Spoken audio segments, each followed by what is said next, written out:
Welcome back to our channel. അപ്പോൾ എല്ലാവരും കഴിഞ്ഞ വീഡിയോ കണ്ടിട്ടുണ്ടാവും. അപ്പോൾ ഞാനൊരു സർപ്രൈസ് കൊടുക്കാമെന്ന് പറഞ്ഞിട്ടുണ്ടായിരുന്നു. പക്ഷേ ആ സർപ്രൈസ് പൊളിഞ്ഞു ഗൈസ്. അതുകൊണ്ടാണ് ഞാൻ ആ വീഡിയോ ഇടാത്തത്.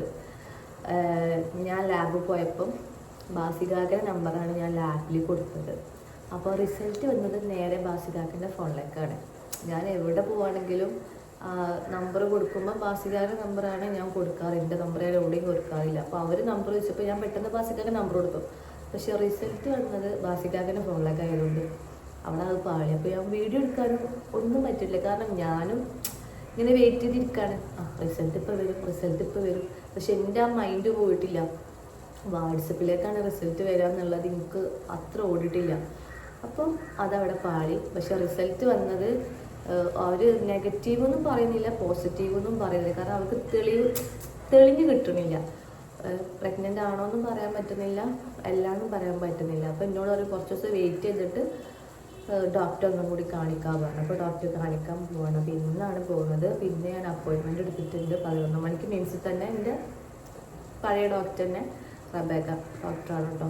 അപ്പം ബാസികാക്ക് അങ്ങനെ പറയും, ബസികാക്കൻ്റെ കെയറിങ്ങോ ഇപ്പം ഭയങ്കര കെയറിങ്. പക്ഷെ ഞാൻ പറയും ബസ്സൊക്കെ ആയിട്ടില്ല, എനിക്കറിയില്ല, നിങ്ങളിങ്ങനെ കെയർ ചെയ്യല്ലേ. കാരണം നമുക്ക് ചിലപ്പോൾ അത് നെഗറ്റീവ് ആകുമ്പോൾ ഇങ്ങൾക്കും ഫീലാവും എനിക്കും ഫീലാവും. അപ്പോൾ ഇതുവരെ ഇനി ഒന്നും ഉണ്ടണ്ട വിട്ടാളെന്ന് പറഞ്ഞു. പക്ഷേ ഇല്ലല്ല ഉണ്ട്, ബേബി ഉണ്ട്. പക്ഷേ അതൊക്കെ അത് എന്താ പറയുക, ആ റിസൾട്ടൊക്കെ വന്നപ്പോൾ ആൾ ഇവിടെ ഒന്നും അല്ല. കാരണം ഭയങ്കര കെയറിങ്ങും കാര്യങ്ങളും ഫ്രൂട്ട്സും നട്ട്സും ഇതിനെ കൊണ്ട് കഴിപ്പിക്കാൻ പറ്റാത്തത് എല്ലാം ഇരുന്ന് കഴിപ്പിക്കുന്നുണ്ട്, എന്നെ നോക്കുന്നുണ്ട്, ജീവനെ കെയർ ആക്കുന്നുണ്ട്. അപ്പോൾ എനിക്കത് കാണുമ്പോൾ ഭയങ്കര സങ്കടം. കാരണം ഇന്നിപ്പോൾ ടെസ്റ്റിൽ എന്താണ് പറയാൻ പറ്റില്ല. അപ്പോൾ ഞാൻ പറഞ്ഞു ബസ്സൊക്കെ എനിക്കറിയില്ല, നിങ്ങളിങ്ങനെ മനസ്സിൽ ഓരോന്ന് കയറ്റി വെക്കല്ലേ. ബസ്സൊക്കെ ഉണ്ടാവും, നമുക്ക് ബേബി വരും, ജീവ എടുത്താതാവാൻ പോവാണ്. അപ്പോൾ എനിക്കറിയില്ല എന്താണെന്ന്. അപ്പോൾ ഞാൻ ഇവിടെ എന്താ പറയുക, അന്യൂസ് വന്നിട്ടുണ്ട് കേട്ടോ. മാമൻ്റെ സർജറി കഴിഞ്ഞാൽ ഞാൻ പറഞ്ഞിട്ടുണ്ടായിരുന്നു. അപ്പോൾ വീട്ടിൽ ആരും ഉണ്ടാവില്ല. അപ്പോൾ ഓളെ ഞാൻ ഇവിടത്തേക്ക് കുറച്ച് ദിവസമായിട്ട് കൂട്ടിക്കൊണ്ടുവന്നിട്ടുണ്ട്. അപ്പോൾ ഓളെയും ജീവമോളെയും ഞാൻ നേരെ ഷെരീഫ് ഖാൻ്റെ വീട്ടിലാക്കും. പിന്നെ ഞാനും മോൾട്ടിയും കൂടിയാണ് ഹോസ്പിറ്റലിൽ പോകാൻ. ബസ്സിലാക്കി ഉണ്ടാവും, ഇവിടെ ആക്കിയിട്ട് പോകാം. ഹോസ്പിറ്റലിലേക്ക് എന്തായാലും ജീവാപ്പൂനെയും ഹന്നൂസിനെയും കൊണ്ടുപോകണ്ട വിചാരിച്ചിട്ടാട്ടോ. ഇപ്പോഴത്തെ സൂക്കേടും കാര്യങ്ങളൊക്കെ ഒന്ന് ആലോചിച്ചിട്ട്. അപ്പോൾ നേരെ ഇനിയിപ്പോൾ ഷെരീഫ് ഖാൻ്റെ വീട്ടിൽ പോകണം. 11 മണിക്കാണ് അപ്പോയിൻമെൻറ്റ് എടുത്തത്. അപ്പം ബാക്കിയുള്ള കാര്യങ്ങളൊക്കെ ഞാൻ പറയാം കേട്ടോ. എന്താണെങ്കിലും നിങ്ങൾ ഇതുവരെ ഒന്നും നമ്മളെ കയ്യിലുള്ളതല്ലല്ലോ, നമുക്കൊന്നും പറയാൻ പറ്റില്ലല്ലോ.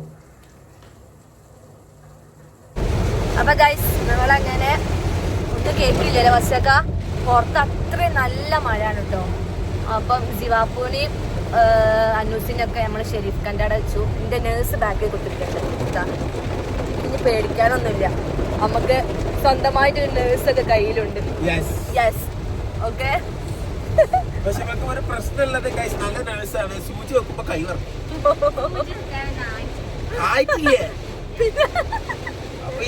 എന്തെങ്കിലും പ്രഷർ നോക്കാൻ അറിയാം. പിന്നെന്താ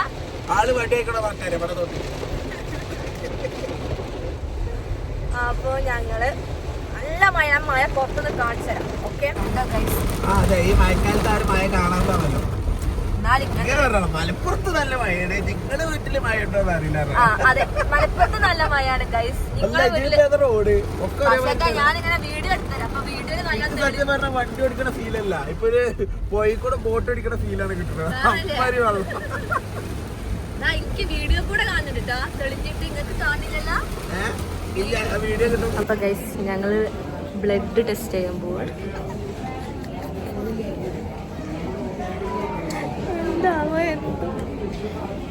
ഗൈസ് പോയിട്ടുള്ള റിസൾട്ട് ഇപ്പൊ ചുപ്പി പറയട്ടോ. പറഞ്ഞു റിസൾട്ട് കിട്ടിയിട്ടില്ല. പിന്നെ എന്തിനാ പോയിന്റ്? ബ്ലഡ് ടെസ്റ്റ് ചെയ്തു, കുത്തി. ഞാൻ കഴിഞ്ഞ 17-ാം തീയതി ഒരു ടെസ്റ്റ് ചെയ്തിനല്ലോ. അപ്പം ആ ടെസ്റ്റ് ചെയ്തതിന്റെ അതേപോലെ ഇന്നും ടെസ്റ്റ് ചെയ്തു, ബ്ലഡ് തന്നെ. കാരണം അന്ന് ഒന്നും കാണാൻ പറ്റിയിട്ടില്ല, ഉണ്ടോന്നും അറിയില്ല, ഇല്ലാന്നും അറിയില്ലല്ലോ. അപ്പൊ ഇന്ന് ഒരു 9-10 ദിവസമല്ലേ ഞാൻ ടെസ്റ്റ് ചെയ്തത്. അപ്പൊ ഡോക്ടറിന് ഒന്നും കൂടി ടെസ്റ്റ് ചെയ്യണോ പറഞ്ഞു. ഇതിലും നമുക്കൊന്നും കാണുന്നില്ലെങ്കിൽ 10 ദിവസത്തെ ഗുളിക, അയൺ ഗുളിക കുടിക്കണം. അല്ലെങ്കിൽ ഡോക്ടർ അത് റിസൾട്ട് കിട്ടിയിട്ട് ഡോക്ടർ. പക്ഷേ ഞാൻ എന്താ പറയുക, എനിക്ക് നല്ല ഡൗട്ട് തോന്നാൻ കാരണം ഈ വെറുതെ പോലും വൊമിറ്റ് ചെയ്യാത്ത ആളാണ്. അതായത് നമ്മൾ ട്രാവൽ ചെയ്യുമ്പോഴൊന്നും ഈ വൊമിറ്റ് ചെയ്ത് ഞാൻ കണ്ടിട്ടില്ല. പക്ഷെ നല്ല വൊമിറ്റിംഗ് ഉണ്ട്. അതേപോലെ കുറച്ച് ഡുണ്ടുമണി അയക്കണേ. ഇപ്പൊ ലാസ്റ്റ് ഷൂട്ടൊക്കെ ചെയ്തൊക്കെ നേരിട്ട് കാണുമ്പോൾ ഫീൽ ചെയ്യില്ല, എന്ന് ഞാൻ കാണണല്ലേ. പക്ഷെ കുന്നുപോലെ ആഗ്രഹിക്കല്ലേ, ചിലപ്പോ ഇല്ലെങ്കിൽ അത് നിങ്ങൾക്ക് ഭയങ്കര സങ്കടം. അപ്പൊ എനിക്കും സങ്കടം. എനിക്ക് സങ്കടമൊന്നും ആവില്ല. ഇല്ല, സങ്കടാവൂല കുറച്ചാവും. അങ്ങനെ സങ്കടപ്പെടാനിപ്പോ എന്താ, പ്രഗ്നന്റ് ആണെങ്കിൽ ആണ്, അല്ലെങ്കിൽ എല്ലാരും ആലോചിച്ച് കൂട്ടണ്ട. ഉണ്ട് ഇല്ല, ഞാൻ എങ്ങനെ ഇന്നിക്കാറ്റ് ആലോചിച്ച് കൂട്ടുന്നത് സബ്സ്ക്രൈബേഴ്സ് ആണ്. ഓരോരുത്തരോട് ഈ ക്ലിനിക്ക് പോയതൊക്കെ കാണിച്ചിട്ട് ഓരോരുത്തരും ഒരു സമാധാനം തരുന്നില്ല. ബിസിനസ് നമ്പർ എടുത്ത് അതില് വരെ ജുബിക്ക് പ്രഗ്നൻസി ഉണ്ടോ, ഒന്നാമത് ക്യൂരിയോസിറ്റിയോട് ചോദിക്കാണ്. എനിക്ക് ഭയങ്കര സങ്കടം പോലെ അതിങ്ങനെ വെയിറ്റ് ചെയ്തിക്കല്ലോ. ഞാൻ എന്താ പറയാ, എനിക്ക് അപ്പൊ ഞാൻ അത് വിചാരിച്ചു. അതുണ്ടടി, കൺഗ്രാറ്റുലേഷൻ. കൈ സൂചിച്ചതാ, പക്ഷെ നരമ്പ് നല്ല വേദന തട്ടി. ഇനി ജിവാപ്പുണ്ട്. അല്ലാ, അതിന്റെ അടുത്ത് 2 മണിക്കൂർ കഴിഞ്ഞിട്ടേ കിട്ടുള്ളൂ. അപ്പൊ അതൊക്കെ ഒന്ന് ഫുഡ് കഴിച്ചിട്ട് വരാ വിചാരിച്ചു. അപ്പൊ ഏതായാലും നിമിഷങ്ങൾക്കകം നമുക്കത് അറിയാവുന്നതാണ്.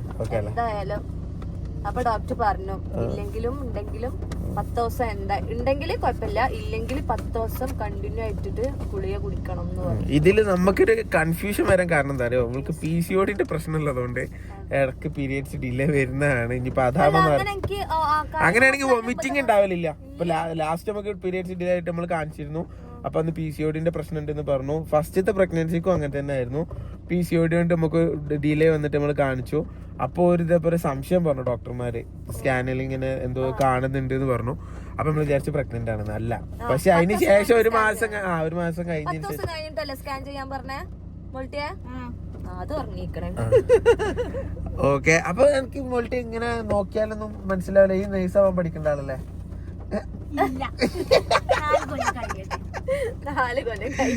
4 കൊല്ലം കഴിഞ്ഞിട്ട് ഈ നഴ്സാവുള്ളൂ. ഓക്കെ, മറ്റേ അല്ല സുഖിയാണ്, നമുക്ക് വീട്ടിൽ നിന്ന് തന്നെ അവളെ കൊണ്ട് പ്രസവം എടുപ്പിച്ചാൽ മതി. ഓക്കെ, അപ്പോ പിന്നെ എന്തായാലും 2 മണിക്കൂർ കഴിഞ്ഞ് റിസൾട്ട് വരും. ജിവാപ്പുന്റെ അടുത്തിട്ട് ചെല്ലട്ടെ, എന്തായാലും അല്ലെങ്കിൽ നമ്മളില്ലെങ്കിൽ ഏതോ കടയിൽ കണ്ടതാണ്, അല്ലാതെ ബോൾ ഓൾക്ക് ഇഷ്ടമൊന്നുമല്ല. എന്നോട് ഞാൻ ഡ്രൈവ് ചെയ്യുമ്പോ ഇടക്കിടക്ക് വന്നിട്ട് ബോളേ. പിന്നെ രാത്രി ഉറങ്ങാൻ നേരത്ത് കാറായി, അപ്പൊ ബോള് വേണ്ട. അപ്പൊ വെച്ച് ബോള് വേണേ, കാറ് മതി എന്ന് പറഞ്ഞു. ഓക്കെ, എന്തായാലും ജിവാപ്പുന്റെ അടുത്തൊക്കെ പോയോക്കാം. പശുവോണെ എന്റെ കൂട്ടി ചോറുണ്ണാൻ പോവാണ്. ചോറിനെ അപ്പുറത്തെ കൈനെ കൊണ്ട്, വലത്തെ കൈനെ കൊണ്ട് ചോറിന്. വലത്തെ കൈനെ കൊണ്ട് ചോറിന് സിമ്മ. ഈ കൈ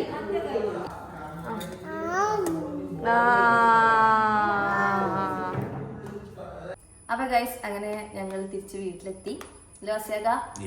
യെസ്. അപ്പൊ ഡോക്ടർ പറഞ്ഞത് ഒന്ന് 10 ദിവസം കൂടി വെയിറ്റ് ചെയ്യുന്നിട്ട് വേണം സ്കാൻ ചെയ്യാന്. അപ്പോൾ ഇനി എനിക്ക് അയണിന്റെ ഗുളികയൊക്കെ തന്നിട്ടുണ്ടോ. എനിക്കത് ഇഷ്ടമില്ലാത്തൊരു കാര്യമാണ് ഈ ഗുളിക കുടിക്കൽ. വാസിക്കാക്ക് എന്നോട് ഇജ്ജ് കുടിക്കൂലേ, കുടിക്കുകയാണെങ്കിൽ മാത്രം ഇവിടുന്ന് വാങ്ങിയാൽ മതി എന്നാ പറഞ്ഞേ. അപ്പൊ ബാക്കി വാസിക്കാക്കെല്ലാം ഹാപ്പി ന്യൂസ് ആണോ സാഡ് ന്യൂസ് ആണോ സത്യം പറഞ്ഞാൽ ശ്വാസം മുട്ടല്ല ഞങ്ങൾ ഇരിക്കുന്നത്. എല്ലാവർക്കും അല്ലേ ആകാംക്ഷയുണ്ട്, പ്രത്യേകിച്ച് ഈ ലാബിലെന്തോ പോകുന്നത് ലാസ്റ്റ് വീഡിയോയിൽ ഇട്ടതിന് ശേഷം. പക്ഷെ ഇതിപ്പോ ഇല്ലാന്ന് പറയാൻ വയ്യ. ബാപ്പ മോളോട് അറിയും ബേബി വരുന്നുണ്ട്.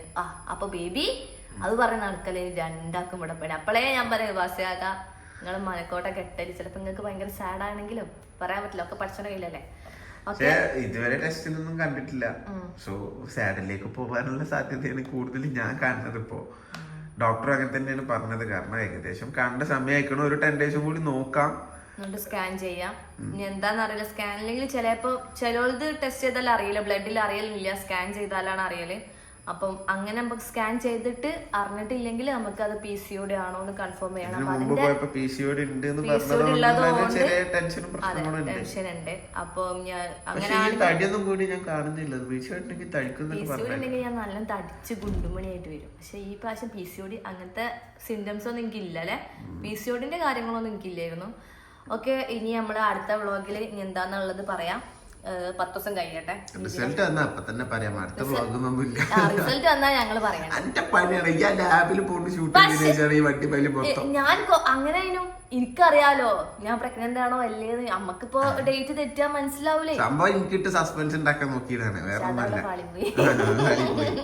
പാളി പോയെന്ന് അറിയില്ല ഇതുവരെ. എന്തായാലും ഒന്നും കണ്ടിട്ടില്ല കേട്ടോ. പിന്നെ മറ്റേ കുറെ ആൾക്കാർ പറഞ്ഞു അൻഷിഫിന്റെ മറ്റേ ഷാജാന്റെ ഒക്കെ അതങ്ങനെയല്ല. അതായത് അവര് പറഞ്ഞു ബസ്സിൽ ഒരുമിച്ച് ട്രിപ്പ് പോകുന്നുണ്ട് ഈ ആഴ്ചയിലൊന്ന് എന്ന് പറഞ്ഞു. അപ്പൊ ഞാൻ പറഞ്ഞു എടാ നമ്മളത് ഉറപ്പായിട്ടില്ല, അതായത് അറിയില്ല. അതായത് ഇപ്പൊ കാരണം എന്താ ഇൻ കേസ് ഉണ്ടെങ്കിൽ ഇത് റെസ്റ്റ് ഉള്ള ടൈമല്ല. അപ്പൊ ഞാൻ ഉണ്ട് എന്ന് പറഞ്ഞാൽ പിന്നെ വീണ്ടും ശരിയല്ലല്ലോ. അപ്പൊ ഓന് ഞാൻ അവിടെ ചെന്നപ്പോത്തിനുള്ള വ്ളോഗിൽ മൊത്തം പറഞ്ഞു പ്രഗ്നന്റ് ആണ്. ഓർമ്മയുള്ളൂ പഠിച്ചോനെ ഇനി ഇല്ലാത്ത വ്ളോഗ് ഇല്ല ഓൽക്ക് അവിടെ.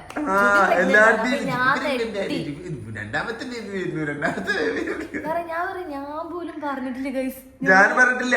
ഞാൻ പറഞ്ഞത് എന്താരോ പിന്നെ ഷാജാനോട്, കാരണം ബസ്സിലൊക്കെ പോകുമ്പോ കാര്യമില്ല നമ്മള് ചാടി ചവിട്ടി പൊട്ടിച്ച് ഇങ്ങനെ പോകല്. അപ്പൊ അതൊരു വിഷയല്ലേ. അപ്പൊ നമ്മളെ മുൻകൂട്ടി പറയണല്ലോ. അല്ലാതെ ഞാൻ അയാളോട് ഇൻഫോം ചെയ്യണമെന്ന് വിചാരിച്ചില്ല. ഇവൻ അവിടെ ചെന്നപ്പോ എല്ലാ വ്ളോഗിലും എല്ലാരോടും ഇത് പാട്ട് പാടി നടക്കും. ഭയങ്കര ആഘോഷം. കാരണം ഇതൊക്കെ നാട്ടുകാര് കണ്ടില്ല. എന്നിട്ട് ഓരോരുത്തരും നമ്മളോട് ചോദിക്കണേ. കുടുംബത്തിൽ നിന്ന് ഓരോ ആൾക്കാർ ചോദിച്ചു ഈ പറഞ്ഞ പോലെ. പിന്നെ കമന്റ് ബോക്സ് തുറക്കാനേ അറിയില്ല. അങ്ങനത്തെ ഒരു അവസ്ഥയുണ്ട്. എന്തായാലും നമ്മൾ അറിയിക്കാം. ഓക്കെ, അപ്പൊ അടുത്ത വ്ളോഗിൽ കാണുന്നത് വരെ